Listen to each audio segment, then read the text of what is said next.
So earlier today, I shared a link to a really good podcast all about the concept of delight and finding delight in everyday things or objects that bring back memories or looking back at old photographs.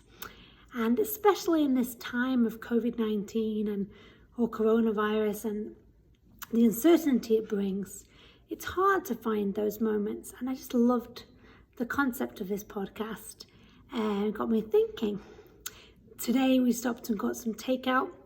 We'd gone to the mountains to hike, and it had some really amazing salad with watermelon, spinach, nuts and beets, and some local trout from the mountains. And I was umming and ahhing, oh, this is so good.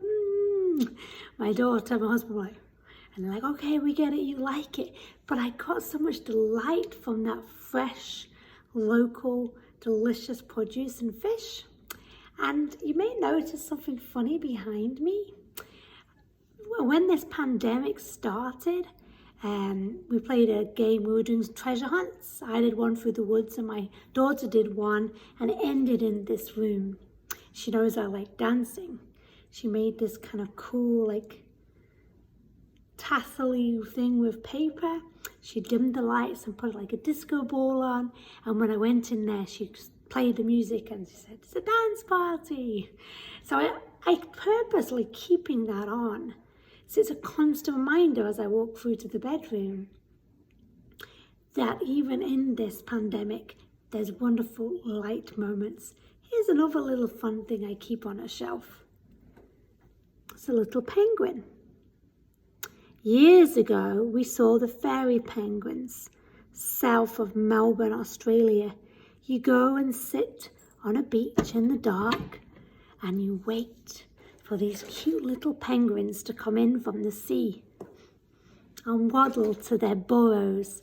And every time I see this little guy, I think, wow, I saw those. So I just thought I'd share this and say, how can you find delight? Be that with speaking to a loved one, objects that bring back memories for you, foods that you can enjoy, and try to find joy and delight in the small moments of our lives, even at this difficult time. It will give you strength and help you to feel grounded. Share below any positive moments in the last few months. There's a lot of negative, but let's try and just hold on to anchors to get through it in the small positives.